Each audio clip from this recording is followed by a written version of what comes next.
Hello friends, मैं फिर से आपके सामने धर्म मार्ग लेकर के आई हूँ। जी हाँ, मैं पिछले कई महीनों से धर्म मार्ग नामक शीर्षक के अंतर्गत कुछ आध्यात्मिक और धार्मिक विचारों को लेकर के छोटे छोटे जो प्रसंग होते हैं जो कि हमारे लिए बहुत ही महत्वपूर्ण होते उपयोगी होते हैं, ऐसे वीडियोज़ आप तक शेयर करती हूँ। तो धर्म मार्ग वो मार्ग है जो कि हमको सकारात्मक ऊर्जा तो देता ही देता है, लेकिन विपरीत परिस्थितियों में भी हमको जकड़ के रखता है, कहीं इधर उधर भटकने से हमको रोकता है। तो हमारे जीवन में लाभ ही लाभ है यदि हम धर्म मार्ग का उपयोग करते हैं। तो मैंने आज एक विचार सोच के रखा है जो आप तक मैं भेजती हूँ। उसका शीर्षक है स्नेह का बंधन। स्नेह मतलब जो अपने से छोटों को किया जाता है, प्यार बराबर बराबर प्रेम है, प्यार है, स्नेह है, उसी के पर्यायवाची रूप होते हैं। तो स्नेह तो किसी से भी किया जा सकता है, एक छोटे बालक से भी, बहनों से, भाइयों से, माता से, माता पिता हम लोगों को देते हैं स्नेह, हम उनको आदर सत्कार या प्यार करते हैं, इस तरीके से होता है।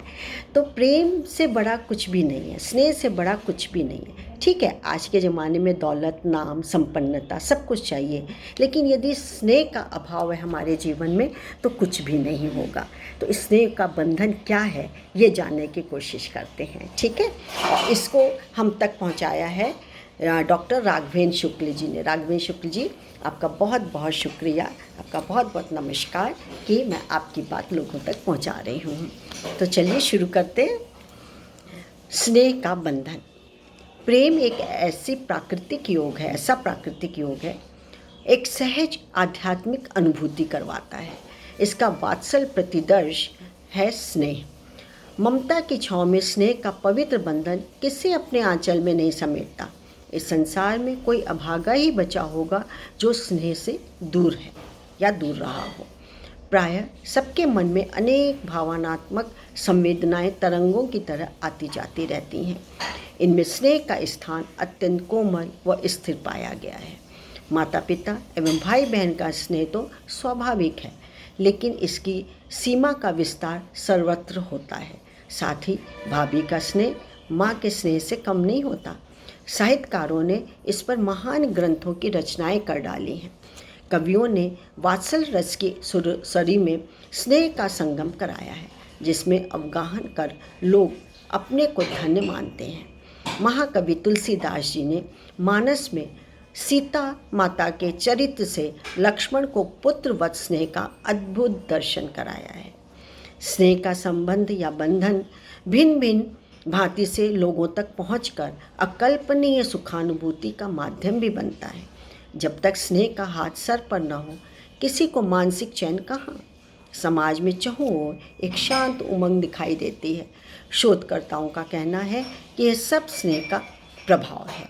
प्रसिद्ध मनोवैज्ञानिक भी मानते हैं कि स्नेह ने संसार का कायाकल्प किया है।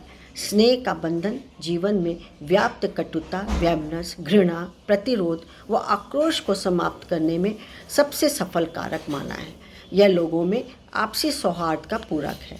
इससे युग निर्माण का सूत्र मिलता है। अलौकिक सुख की खोज में दिन रात भाग दौड़ मची रहती है, फिर भी स्नेह के रूपक में स्नेह से बढ़कर कुछ नहीं मिलता। लाख प्रयास करके विपुल धन संपदा एकत्र कर ली जाए तो भी स्नेह के सामने सब कुछ फीका है।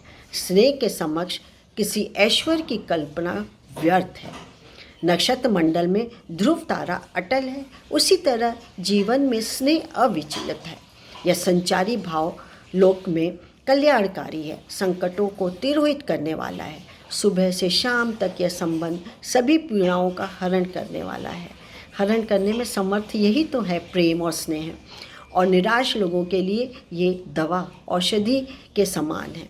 स्नेह से आशा की धाराएं फूटती हैं, लोगों को नई ज्योति मिलती है। ईश्वरीय प्रेम का अभिनव प्रयोग है स्नेह। यह सुंदर विचार है और मैं इससे 100% मैं इससे एग्री करती हूँ, सहमत हूँ कि स्नेह बिना वाकई में कुछ नहीं है। सब कुछ स्नेह के अंदर है, प्रेम के अंदर है।